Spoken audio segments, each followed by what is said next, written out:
Welcome, dear listener, to a journey back through time to the snow-covered streets of Victorian London. Before we begin our gentle exploration of winter's past, take a moment to settle in wherever you are. Perhaps you're listening as evening light fades from your window, or maybe you're preparing for sleep after a long day. Wherever you find yourself, you're welcome here.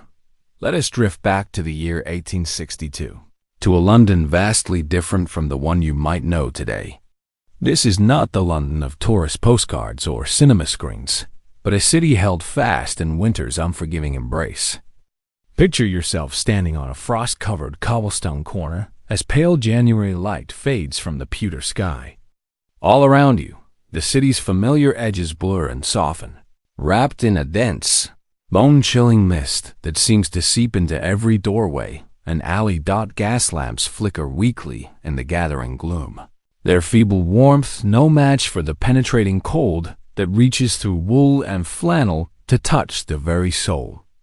In the distance, a train whistle calls mournfully across the frozen landscape, its voice echoing the lament of a season that has settled over the great metropolis like a heavy, gray blanket. Drawing your woolen coat closer, you begin to walk down the street, your footsteps ringing hollow against the ice-slicked stones. Shadowy figures hurry past, their faces hidden behind thick scarves and turned-up collars, their breath forming small clouds of vapor that dissipate quickly in the bitter air. This is a scene that speaks of hardship and endurance, of the daily struggles that winter brought to every soul who called Victorian London home, rich and poor alike. Yet within this harsh tableau, there were also moments of wonder and strange beauty. Gingerbread vendors called out from their steaming carts. Frost festivals bloomed on frozen ponds. Skating parties glided across mirror-like surfaces. And the profound hush of fresh snowfall could transform even the most ordinary street into something magical and otherworldly. Even in winter's deepest grip, life continued in London, though it demanded a special kind of fortitude from all who dwelt within its boundaries. As you make yourself comfortable and let your mind wander from the concerns of today, we shall explore together the many faces of winter in Victorian London, from the depths of the Little Ice Age to the wonders of the last great Thames Frost Festival. We will meet remarkable individuals whose lives were shaped by the cold, visionaries and ordinary folk whose stories were written in frost and snow. We will witness legendary winter events that have passed into history, from the Great Fog of 1879 to the paralyzing winter of 1894. But before we lose ourselves completely in that vanished world of ice-covered carriages and snow-laden rooftops, let us first understand the broader picture of these Victorian winters. They did not exist in isolation, but were part of a much larger climatic drama that had been unfolding across centuries, a phenomenon that would come to be known as the Little Ice Age. The Victorian era, spanning roughly from 1837 to 1901, during Queen Victoria's long reign, coincided with the final decades of a centuries-long period of global cooling. This climatic shift, which reached its most severe point between 1550 and 1850, brought harsher, snowier winters to much of Europe and North America, along with countless social and environmental consequences that touched every aspect of daily life down in London. The effects of this extended cold period were most keenly felt during the winter months, when temperatures regularly dropped well below freezing and the city found itself entirely at the mercy of nature's whims. Newspaper records from those times are filled with accounts of particularly brutal cold snaps, such as the winter of 1813 to 1814, when the Thames froze solid for 2 full months and Londoners celebrated with a raucous frost festival right on the river's icy surface. Consider, too, the January of 1881, when a 3-day blizzard deposited more than a foot of snow throughout the city, burying streets and bringing all transportation to a complete standstill. The drifts grew so high against the great dome of St. Paul's Cathedral that enterprising street children charged visitors, a small fee to slide down them on borrowed tea trays. turning necessity into opportunity with the resourcefulness that would become a hallmark of the Victorian spirit. But even a typical Victorian winter was formidable by today's standards.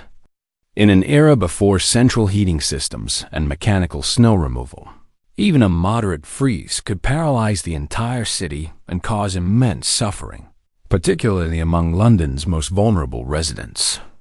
Cold soot from thousands upon thousands of household hearths mixed with the natural fog rising from the Thames, creating a noxious winter soup that stung the eyes and turned white collars gray within hours of stepping outside. The bitter cold seeped through the thin walls of tenement buildings and the broken window panes of overcrowded boarding houses, sending thousands of London's poorest residents shivering to early graves. In the winter of 1866 alone, nearly 2,000 Londoners were reported to have perished from exposure to the cold, many of them homeless children and elderly indigents who had nowhere else to turn. Yet alongside all this misery and hardship, winter also held a peculiar magic for the Victorians. A pristine snowfall could transform even the grimiest alley into a wonderland of white, muffling the city's usual clamor with a hush that seemed almost sacred in its completeness. Though the Little Ice Age's increasingly mild winters meant that the Thames seldom froze completely after 1814, Londoners found other ways to celebrate their fascination with all things frozen and cold and exclusive winter gatherings. Society ladies shivered delightedly in indoor ice grottos, sipping chilled wine beside intricately carved ice sculptures that sparkled like diamonds in the candlelight. Enterprising merchants began importing huge blocks of ice from the distant fjords of Norway, launching what might be called a cold rush as the city's elite competed to obtain the most exotic ices and chilled delicacies for their dinner parties and social functions. For a few glittering, frost-touched months each year, it seemed that London was caught between contradictory impulses, a desire to escape winter's harsh deprivations, and an equal wish to embrace and celebrate its icy enchantments. This tension between winters, perils and pleasures would flow like a frozen river through many aspects of Victorian life in the great city. One of the most iconic and feared aspects of a Victorian London winter was the infamous London fog. While the city experienced mist and fog throughout the year due to its low-lying geography and perpetually damp climate, the so-called pea-soupers that plagued London during the colder months were an entirely different phenomenon, darker, thicker, and far more dangerous as temperatures dropped and Londoners gathered closer to their coal fires for warmth.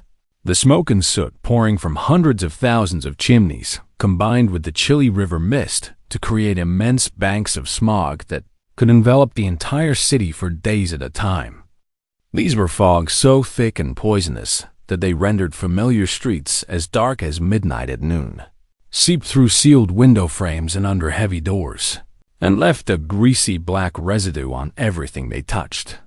These choking winter fogs remained a defining feature of London life throughout the Victorian period and well into the 20th century, until the Clean Air Act of 1956 finally began to clear the city's skies. In the 1800s, however, they were simply an inescapable part of the urban landscape, descending with eerie swiftness to disorient and endanger anyone caught out in their suffocating embrace. One of the most notorious of these smog events was the Great Fog of 1879, a toxic, vaporous visitation that brought London to its knees for the better part of a week that winter. Almost overnight, the poisonous haze swallowed the city's most familiar landmarks and rendered travel virtually impossible, leading to countless accidents as pedestrians and horses stumbled blindly through the murk. The Times of London reported omnibuses and carriages veering wildly off their routes, their drivers unable to see more than a few feet ahead. In one particularly grim incident, a hapless pedestrian mistook the parapet of the Thames embankment for a curb and tumbled into the icy river, where he drowned in the dark water before rescuers could locate him through the impenetrable fog.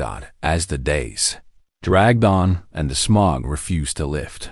The city took on an almost apocalyptic atmosphere. Shopkeepers lit their lamps at midday in a futile attempt to pierce the gloom, while volunteer fog boys in white smocks patrolled the streets with torches, guiding lost souls to safety through the maze of invisible obstacles. Railway trains crept along their tracks hours behind schedule, their engineers inching forward for fear of collisions in the blinding mist. Even the Houses of Parliament were forced to suspend their sessions when the fog seeped into the legislative chambers and sent members into fits of coughing that made debate impossible. But perhaps the most haunting accounts from that great fog speak of the otherworldly silence that settled over the normally cacophonous city. Witnesses described an eerie stillness, broken only by the occasional thud of a pedestrian colliding with a lamppost or the muffled cries of disoriented children searching for their way home. In that bleak, half-lit world, it became easy to believe that the city had been erased from the earth entirely, leaving only a featureless void in its place.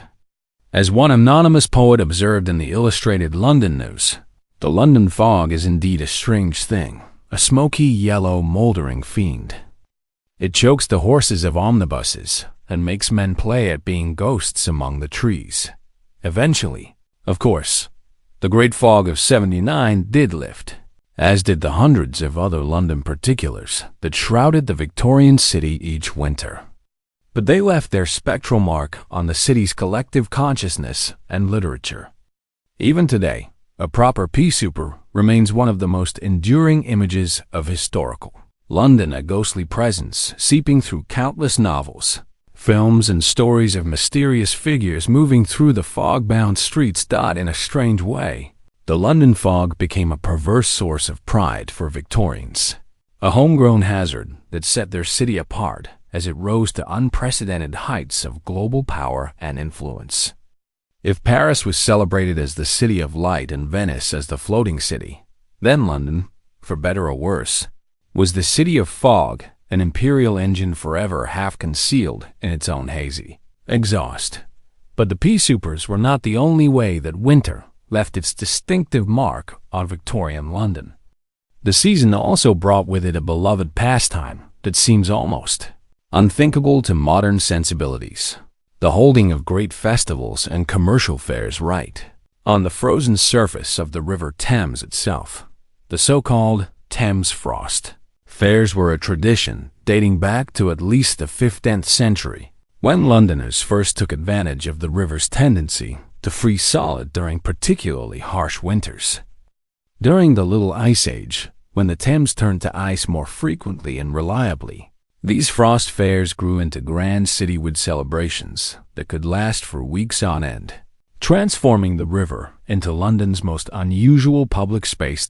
For Londoners rich and poor alike, the frozen river became a glittering playground, a place to see and be seen while partaking in all manner of chilly amusements. At their height in the 17th and 18th centuries, the fairs boasted a dizzying array of diversions, from ox roasts and beer stalls to puppet shows and bowling alleys. Enterprising printers even set up portable presses right on the ice, churning out keepsake broadsides and commemorative poems for revelers to purchase as mementos of their extraordinary day. One of the last and greatest of these frost fairs took place during the winter of 1813-14, during the same cold snap that saw Napoleon's army decimated in its retreat from Moscow.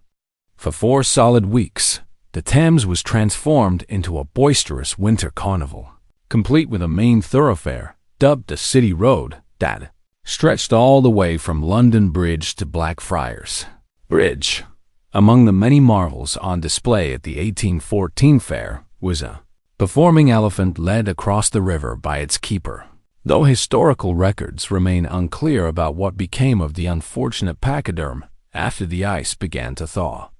There were also donkey rides, sledding tracks, and even a few enterprising pickpockets who took advantage of the festive crowds to practice their questionable craft with unusual boldness. But the undisputed highlight of any frost fair was the drinking.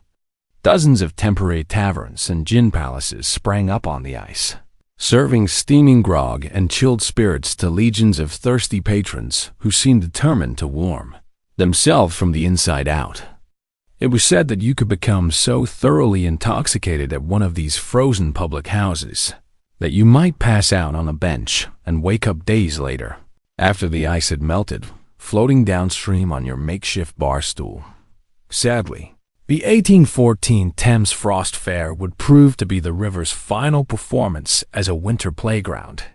As the Little Ice Age released its grip and London's climate moderated, the Thames froze over less and less frequently. At the same time, the city's rapid growth and the increased river traffic brought by the Fontaine de Civas Industrial Revolution made the idea of setting up shop on the ice seem increasingly quaint and impractical. By the time the Victorian era reached its full stride, the Frost Fairs had receded into the realm of folklore, a nostalgic memory of a time when winter could transform the very heart of the city into a fantastical frozen dreamscape. For the generations of Londoners who came of age without ever setting foot on the river's icy surface, the Frost Fair became a kind of winter brigadoon, a magical realm that appeared once in a blue moon, only to vanish again into the mists of history. Still, the spirit of the Frost Fair lived on in other wintertime diversions that emerged to take its place. Victorian Londoners may not have been able to carouse on the Thames itself anymore, but they found plenty of other ways to turn the privations of the season into excuses for merriment and spectacle. At fashionable ice skating rinks that began appearing in the city's parks and pleasure gardens, well-dressed Londoners showed off the latest winter fashions while flirting over cups of mulled wine. Christmas pantomimes and frost-themed balls brought touches of winter whimsy to the city's theaters and ballrooms, while street vendors peddled roasted chestnuts and hot spiced cider on seemingly every corner. Even the era's most cherished Christmas traditions, from the sending of seasonal greeting cards to the popularity of holly and mistletoe decorations, owed much to the Victorians' fondness for domesticating winter's wilder edges. In an age of soot and smog, chilblains and consumption, the nostalgic ideal of a cozy, convivial winter became a kind of escapist remedy, a way to keep the season's bleakest realities at arm's length. But for all their tinsel and warmth, the Victorians could never completely banish the specters of winters past. The old Frost Fairs might have faded into legend, but their echoes still haunted the city's consciousness, reminding Londoners of a time when the season held both greater perils and stranger enchantments in many ways. The Thames itself served as a kind of icy boundary between the city's pragmatic present and its more mysterious past. On one side lay the sober, striving, smoke-belching London of the Victorian age, with its orphanages and ironworks, its railway terminals and consumption wards. But on the other side, glinting fitfully through the fog, lay the frozen, feral, half-forgotten city of the Frost Fairs, a place where elephants had paraded on the river and the usual social structures dissolved like snowflakes on the tongue. For the Victorians, winter was a season suspended between these two Londons, a time of buttoned-up propriety and wild misrule, of crackling hearths and bone-knowing cold, of bustling commerce and deathly stillness. It was a reminder that, for all the modern city's achievements, it remained in thrall to forces far older and more elemental than itself. As we have seen, winter in Victorian London was indeed a time of contradictions, a season that could be both enchanting and unforgiving, playful and perilous in equal measure. But for all the cozy fireside trappings that the era is famous for, the cold months were often defined more by deprivation than celebration, especially for the city's poorest and most vulnerable residents. At a time when steady employment was difficult to secure and social safety nets were virtually non-existent, the onset of winter could mean the difference between life and death for those living on London's margins. As temperatures plummeted and food grew scarce, thousands of vagrants, orphans, and elderly folk faced a grim choice between freezing on the streets or seeking shelter in one of the city's notoriously harsh workhous. These Victorian institutions, immortalized in the works of Charles Dickens and other reformist writers, were essentially warehouses for the destitute, offering the barest necessities of life in exchange for grueling manual labor. And when winter tightened its grip on London, the poorest residents often suffered the most severely. For the destitute and homeless, the bitter cold posed a daily battle for survival. Threadbare clothing and malnourished bodies offered little protection against the bone-chilling temperatures. Many were forced to seek refuge in workhouses, the grim Victorian institutions that provided meager food and shelter in exchange for back-breaking toil.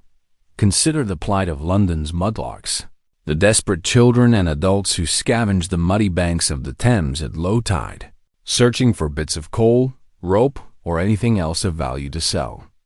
These hardy souls faced even harsher conditions during the depths of winter, their numb fingers groping through frigid muck while icy winds whipped off the water.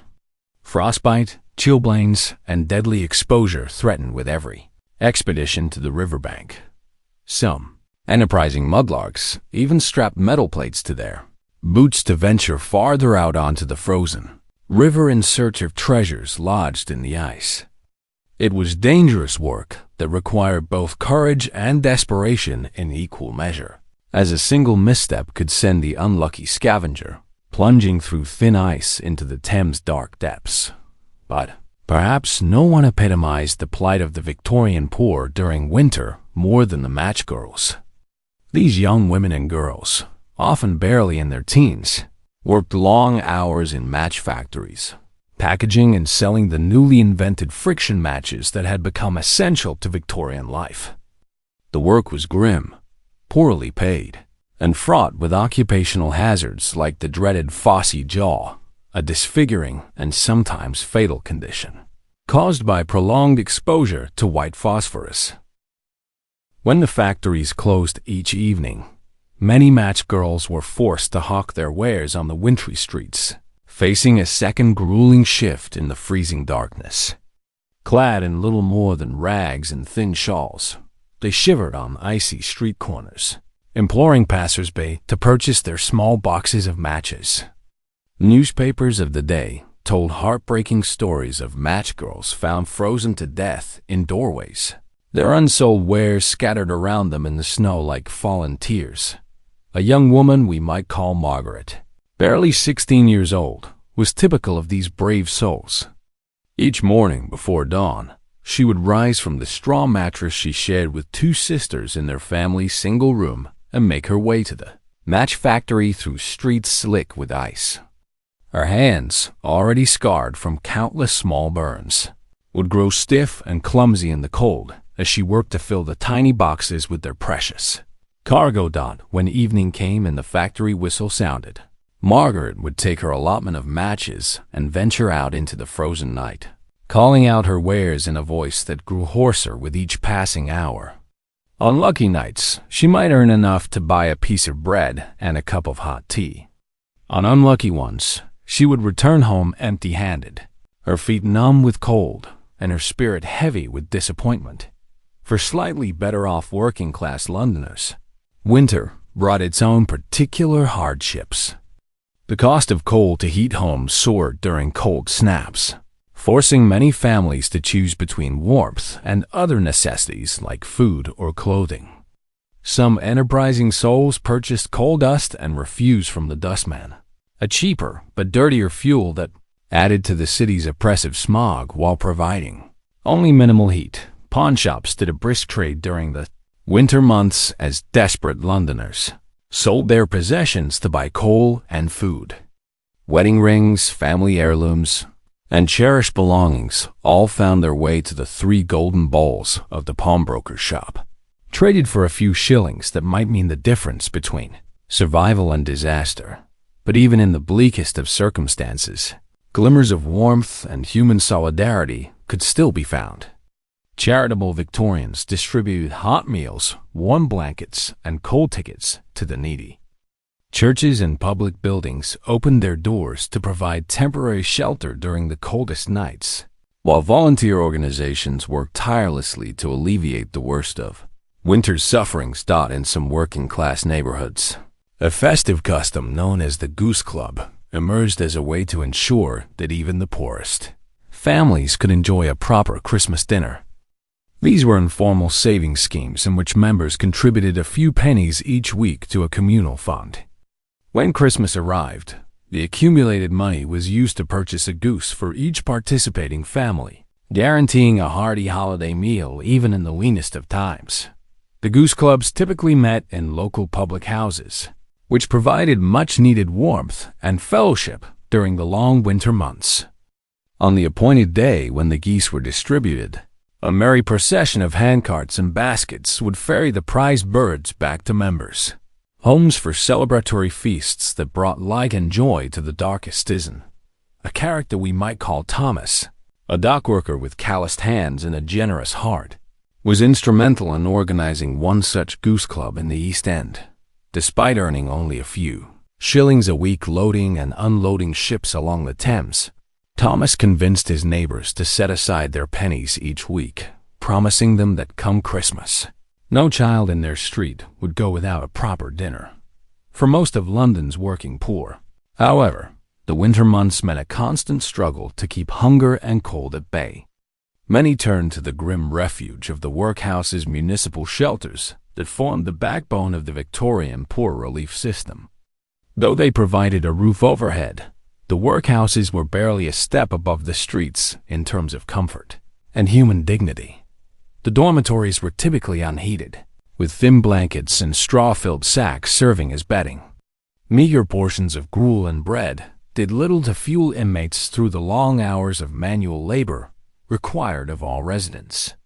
Perhaps most cruelly of all, the sexes were strictly segregated, meaning that married couples and families were separated once they passed through the forbidding workhouse gates. For many desperate souls, the workhouse represented a last resort, a place to retreat to only when all other options had been exhausted.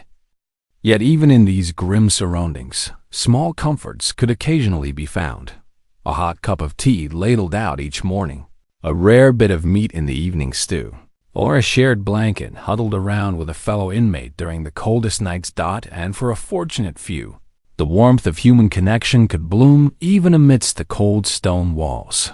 Whether in the form of a kind word from a sympathetic overseer or the camaraderie born of shared suffering and mutual support. A woman we shall call Eleanor, a widow with 3 young children, found herself forced into the workhouse during the harsh winter of 1890. Though the separation from her children was almost unbearable, she discovered that the other women in her dormitory had formed an informal network of support, sharing what little they had and offering comfort during the darkest hours. When spring finally arrived, and Eleanor was able to leave the workhouse and reunite with her children, she carried with her not only the scars of that difficult winter, but also the memory of unexpected kindnesses that had helped her survive the ordeal.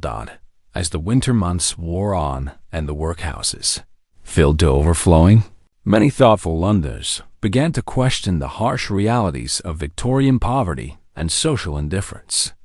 Social reformers like Charles Dickens and Henry Mayhew shone bright lights on the appalling conditions in which so many of their fellow citizens lived and worked. The plight of the match girls, in particular, captured the public imagination, sparking movements for better working conditions and fairer wages. Slowly but surely, attitudes began to shift. Charitable organizations sprang up to provide food, clothing, and shelter to the destitute.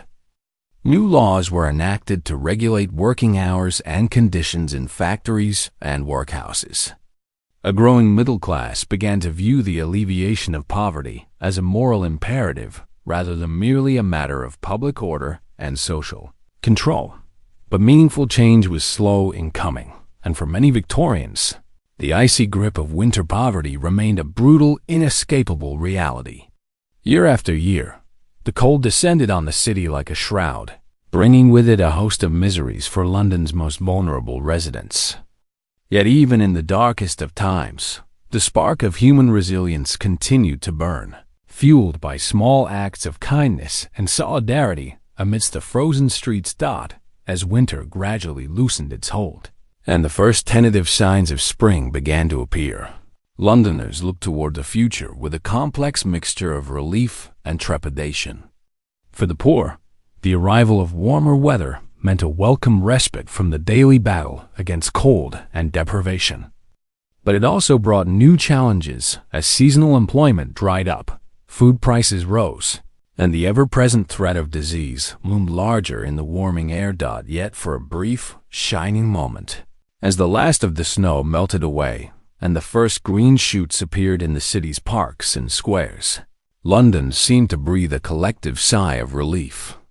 Children emerged to play in the muddy streets, their cheeks rosy with the promise of warmer days ahead. Heavy coats and thick scarves were shed as faces turned hopefully toward the pale spring sunshine. In the grand houses of the West End, winter's end brought a flurry of social activity as the London season began in earnest. Young debutantes donned frothy white gowns for their coming-out balls, while fashionable gentlemen sported fresh daffodils in their buttonholes as they rode through Hyde Park. The ponderous wheels of high society began to turn once more, spinning an intricate web of parties, dances, and romantic intrigues. But for London's poor, the arrival of spring was necessarily a more subdued affair. In the slums and rookeries of the East End, the spring thaw revealed a winter's worth of accumulated filth and debris. Mudlarks and rag pickers returned to their trade along the riverbank, hoping to eke out a few more precious pennies before the summer heat made their work even more unbearable. Match girls and costermongers resumed hawking their wares in the streets, their voices rising above the din of the awakening city as London shook off the last vestiges of winter's chill. In parks and public gardens, hardy crocuses and snowdrops gave way to a riot of spring blooms, while the great glass palaces of Kew Gardens and the Crystal Palace sparkled in the strengthening sunlight, their exotic plants a feast of color and fragrance. On the Thames itself, the first pleasure boats of the new season chugged merrily down the river, their decks crowded with day-trippers eager for a glimpse of the bustling metropolis from the water. But even as the city thawed and life returned to its familiar rhythms, the memory of winter's hardships lingered like frost on a windowpane.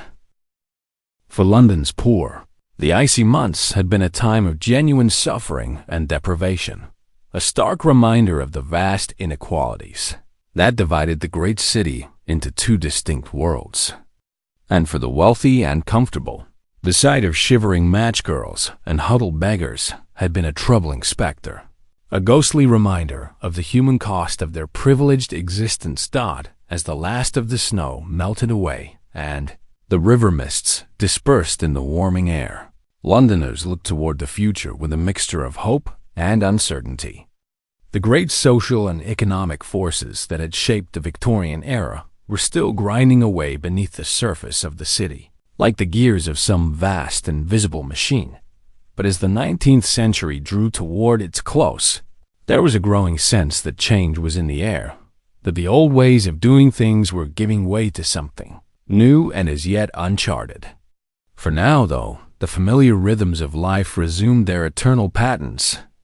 In the grand houses of Mayfair and Belgravia, the social season reached its glittering zenith with the Derby and Royal Ascot. In the tenements and lodging houses of the East End, the poor continued their daily struggle for survival, buoyed by small acts of kindness and mutual aid. And in the halls of power at Westminster, the great figures of the age continued to plot and scheme, their ambitions and rivalries helping to shape the course of a global empire that stretched to every corner of the world. So the city rolled onward through time, a vast, teeming metropolis of smoke and stone, of wealth and squalor, of soaring hope and crushing despair. It was a place where the extremes of human experience played out in every street and alleyway, where the boundaries between rich and poor, high and low, were etched as clearly as frost patterns on a winter windowpane. As the Victorian era drew toward its close, London stood poised on the brink of a new century, a new age filled with both promise and peril. But for now, the city basked in the gentle warmth of spring. Winter's icy grip finally loosened after months of hardship and endurance. And in the streets and squares, in the grand houses and humble hovels, Londoners went about their daily lives with faces turned toward an uncertain future, their hearts full of the complex emotions that define the human condition: hope and fear, joy and sorrow, love and loss. The icy grip of winter slowly loosened its hold on London as spring's gentle warmth began to return to the great metropolis. The massive snowdrifts that had paralyzed the city for weeks gradually melted away, transforming into rivulets that flowed through the streets and into the ancient sewers below. Icicles dripped steadily from eaves and awnings, their constant patter a soothing song, heralding the long-awaited change of seasons. But even as the frozen landscape began its slow transformation, the memories of that brutal winter remained vivid in the minds of all who had endured its trials. The great snowball battle in Trafalgar Square, with its towering snow fortifications and mock military campaigns, would be forever etched in London's collective memory. Children would recall with glee the snow armies that had taken over entire neighborhoods, waging friendly wars with snowballs and commandeered tea trays used as makeshift sleds. The tale of the icebound barges that had huddled together on the frozen canal, their crews forming an impromptu floating community, would not soon be forgotten. This frostbound flotilla, with its spontaneous celebrations and shared provisions, would be retold in dockside taverns and around family hearths for years to come, a testament to the resilience and community spirit of the city's working class in the face of adversity. Even the wealthy residents of the West End would remember the winter of 1894–95 with a certain wistful fondness. The lavish frost-themed balls, with their elaborate ice sculptures and shimmering decorations, had provided a glittering distraction from the harsh realities beyond the ballroom doors. Ladies had glided about in gowns of silver and white, while gentlemen cut dashing figures on the dance floor in their tailcoats and polished boots. For a few magical hours, the icy world beyond those warm, candlelit chambers had seemed to disappear entirely, lost in a swirl of music, laughter, and champagne. But as the last of the snow melted away and the great thaw began in earnest, Londoners could not help but breathe a collective sigh of relief. The perils and privations of winter were finally coming to an end. No longer would they have to navigate treacherous ice-slicked streets with every step. No longer would they struggle with frozen water pipes and dwindling coal supplies. The great London fog, which had seemed to choke the very life from the city during the darkest winter months, began at last to dissipate, allowing pale sunlight to filter through the perpetual haze dot in the poorer quarters of the city, where the cold had bitten deepest into daily life. There was an almost palpable sense of relief and renewal. The destitute match girls and street urchins who had shivered through the frigid winter months in dark alleyways finally felt the sun's warmth returning to their pale faces. The workhouses and temporary shelters, which had been bursting at the seams with desperate souls seeking refuge from the cold, began to empty out as the weather improved and new opportunities arose. Slowly but surely, the familiar rhythms of normal life resumed their ancient patterns. But even as London shook off the icy shackles of winter like an awakening giant, the memories of that brutal season would never entirely fade. They would live on in the frostbitten fingers of elderly survivors, in the tales told around glowing hearths, in the engravings and illustrations that had captured the city in its frozen splendor.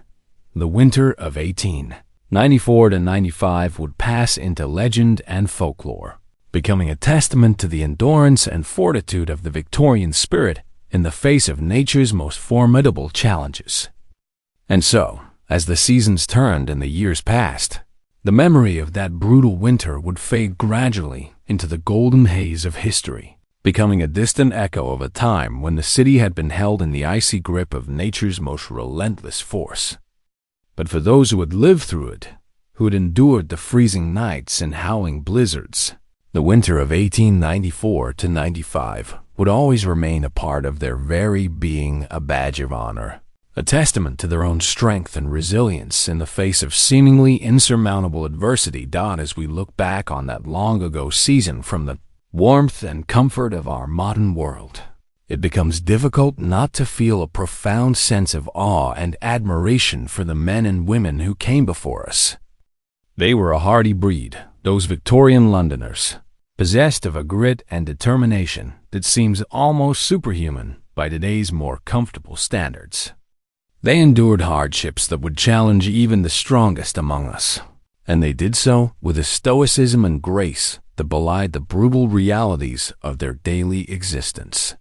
The harsh winter months tested every aspect of their character, from their physical endurance to their capacity for compassion and mutual aid. In the face of bone-chilling cold and life-threatening deprivation, they discovered reserves of strength they never knew they possessed.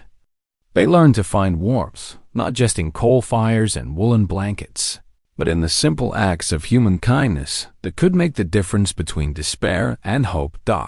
So let us remember them now, those frost-bound Londoners of ages past, as we settle into our own comfortable beds on this peaceful evening. Let us honor their memory and their extraordinary fortitude, and let us feel genuine gratitude for the warm homes and modern conveniences that we so often take for granted in our daily lives. For in the end, their story is our story too, a reminder of the strength and resilience that lies dormant within us all, waiting to be called upon in times of trial and tribulation. Great city they inhabited was a place of stark contrasts and profound contradictions. In the grand mansions of the wealthy, crystal chandeliers cast dancing shadows on silk-papered walls, while servants tended roaring fires and marble hearths. Yet just streets away, in the cramped tenements and crumbling rookeries, entire families huddled together for warmth in rooms barely larger than closets, burning scraps of wood and paper and makeshift braziers. It was a world where a lady might spend more on a single ball gown than a working family would see in an entire year. Yet it was also a world where unexpected acts of generosity could bridge the vast gulf between rich and poor. The charitable soup kitchens that appeared during the worst of the winter, staffed by volunteers from all walks of life, served as powerful reminders that the bonds of human compassion could transcend even the most rigid social boundaries. Among the many remarkable individuals who left their mark on that unforgettable winter was a woman we might call Helena, a wealthy widow who had lost her husband to consumption the previous spring. Rather than retreating into the comfortable isolation of her Kensington townhouse, Helena chose to dedicate her winter months to establishing a network of warming stations throughout the East End. Working tirelessly alongside local clergymen and community leaders, she helped transform empty warehouses and unused church halls into temporary refuges where the homeless could find shelter from the killing cold. Her efforts saved countless lives during those brutal months, though she asked for no recognition and shunned all attempts to publicize her charitable work. Then there was Edmund, a young clerk who worked in the offices of a shipping company near the Thames. Despite earning only a modest salary, Edmund organized his fellow workers to contribute a portion of their weekly wages to a fund for purchasing coal and blankets for the neediest families in their neighborhood. Every evening after work, he would visit the homes of struggling widows and elderly pensioners, delivering precious fuel and warm clothing with a cheerful word and a genuine smile. These acts of individual kindness were matched by larger collective efforts that brought the community together in the face of shared hardship. The famous snowball battle in Trafalgar Square had begun as a spontaneous moment of play between some children, but it quickly grew into something much larger, a citywide celebration of resilience and joy that transcended all social barriers. For a few glorious hours, lords and laborers, ladies and laundresses, all found themselves united in gleeful combat, their differences forgotten in the simple pleasure of shared laughter. When the battle finally ended and the participants began to disperse, many remarked that they had never felt more connected to their fellow Londoners, regardless of their station in life. The frostbound flotilla on Regent's Canal became another symbol of community cooperation in the face of adversity. When Captain William's coal barge became trapped in the ice, he might have resigned himself to a lonely and potentially dangerous vigil until the spring thaw. Instead, he welcomed the crews of other stranded vessels onto his barge, sharing his meager supplies and creating an impromptu floating village. What began as a practical arrangement for survival soon blossomed into something more meaningful, a temporary but genuine community where men who had been strangers just days before became fast friends. They organized informal concerts on the canal bank, shared stories and songs around braziers built on the ice, and even held competitive games of skittles using pins carved from driftwood.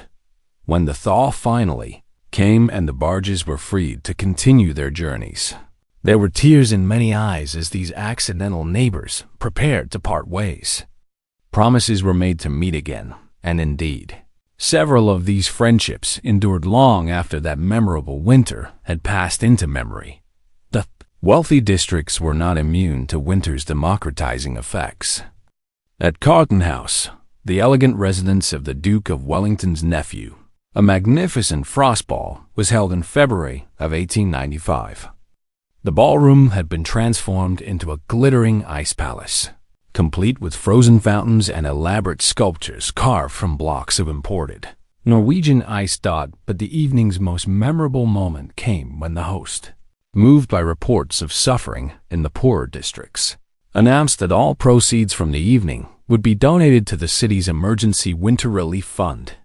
The assembled guests, warmed by champagne and stirred by the spirit of the season, contributed so generously that the single evening raised enough money to operate several soup kitchens for the remainder of the winter. Lady Catherine, a frequent attendee at such social gatherings, later wrote in her diary that she had never experienced such a profound sense of purpose at a society event.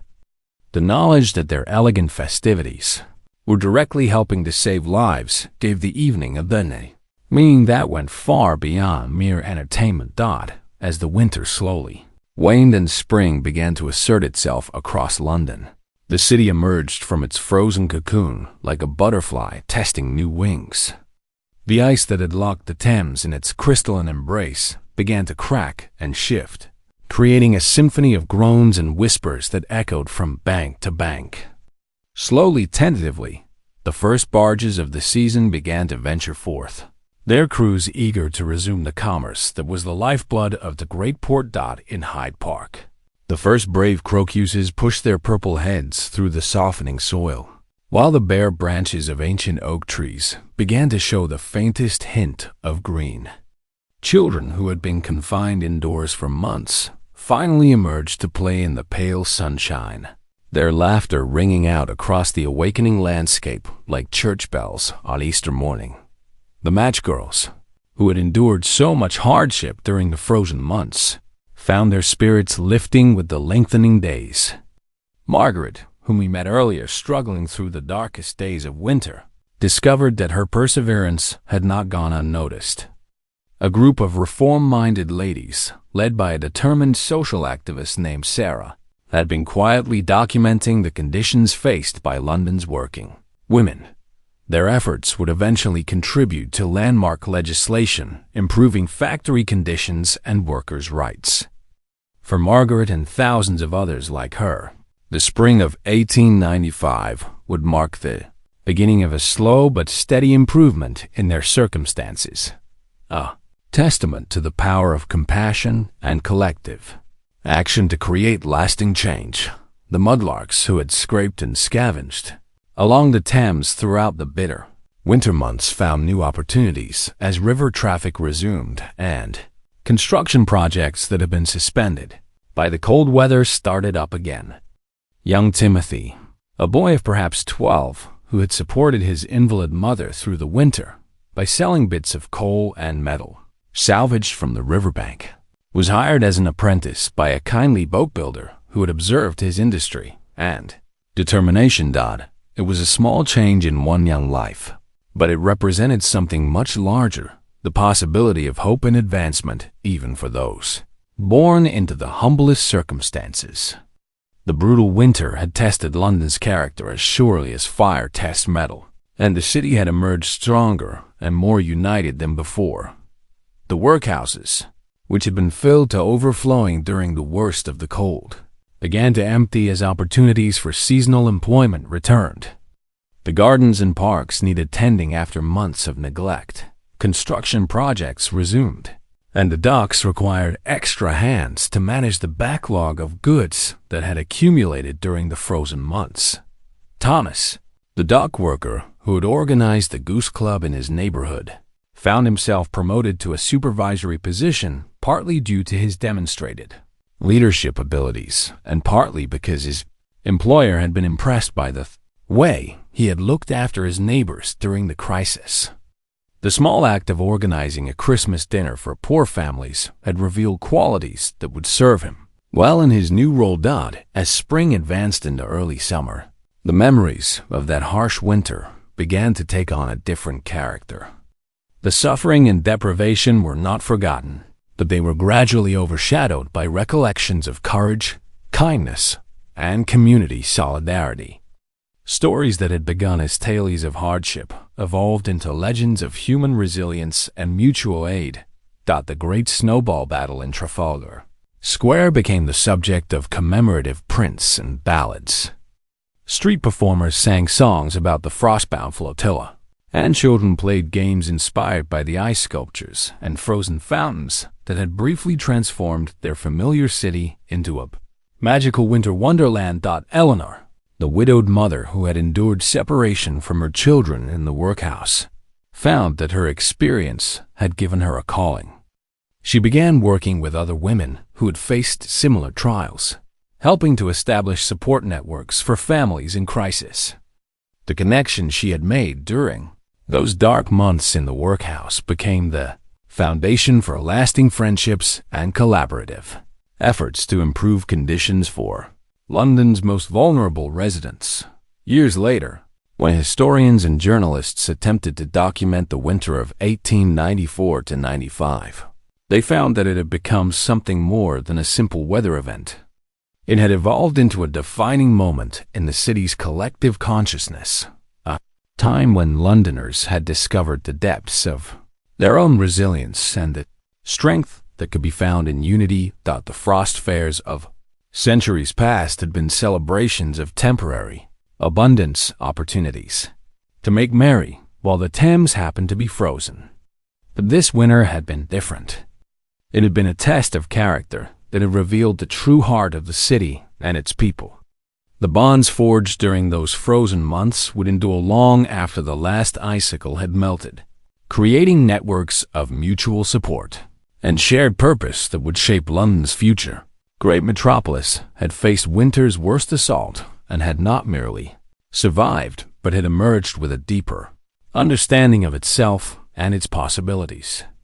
The icy grip of 1894 to 95 had been cruel and unforgiving, but it had also been transformative, a crucible that had refined the city's character and revealed the golden threads of compassion and courage that ran through even the humblest lives. As the last of the evening light faded from the western sky and gas lamps began to flicker on throughout the city, Londoners could look back on that memorable winter with a complex mixture of emotions. There had been suffering, to be sure, and loss that could never be fully healed. But there had also been moments of transcendent beauty and human connection that would remain bright in memory long after the pain had faded. The city that emerged from winter's grip was subtly but permanently changed. It was more aware of its own vulnerabilities, more conscious of the disparities between rich and poor, more committed to the idea that a great civilization must care for all its members. The seeds of social reform that would flower in the early 20th century had been planted and watered. During those frozen months, nurtured by the tears of those who suffered and the sweat of those who worked to alleviate that suffering. And so, as the great clock of history continued its patient ticking, and London moved forward into an uncertain but promising future, the winter of 1894 to 95 took its place in the city's vast library of memories. It became a story parents told their children, a legend that grew richer with each retelling, a reminder that even in the darkest and coldest of times, the human spirit could find ways to create light and warmth. The snow might fall again, and the fog might descend, but Londoners now knew with certainty that they possessed the strength to endure whatever challenges lay ahead. They had been tested by ice and wind, by hunger and cold, by the full fury of winter's assault, and they had not broken. They had bent, perhaps like trees in a storm, but their roots had held firm, and when spring returned, they stood taller and stronger than before. In the gentle glow of gaslight, as families gathered around their hearths and children prepared for sleep, the tales of that great winter would be told once more. Stories of courage and kindness, of ordinary people who had done extraordinary things, of a city that had faced its darkest hour and had emerged into the light of a new dawn. And, as those stories were told and retold, as they were passed down from generation to generation, they would continue to inspire and comfort, to remind future Londoners that no winter lasts forever, and that the warmth of human compassion can melt even the hardest ice. The brutal season was over, but its lessons would endure, woven into the very fabric of the city's identity like golden threads in a tapestry of time. Sleep well, dear listener, warmed by the knowledge that you too carry within you the same strength and resilience that saw those long ago Londoners through their trials.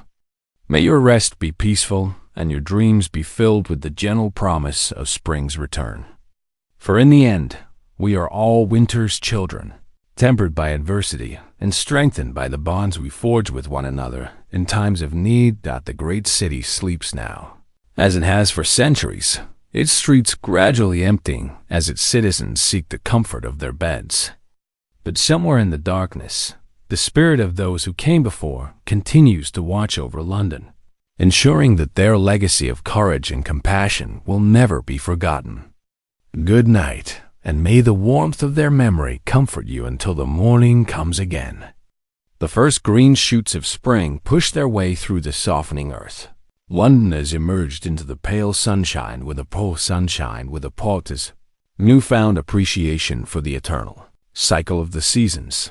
They had weathered the worst that winter could deliver and had emerged on the other side, battered but unbroken.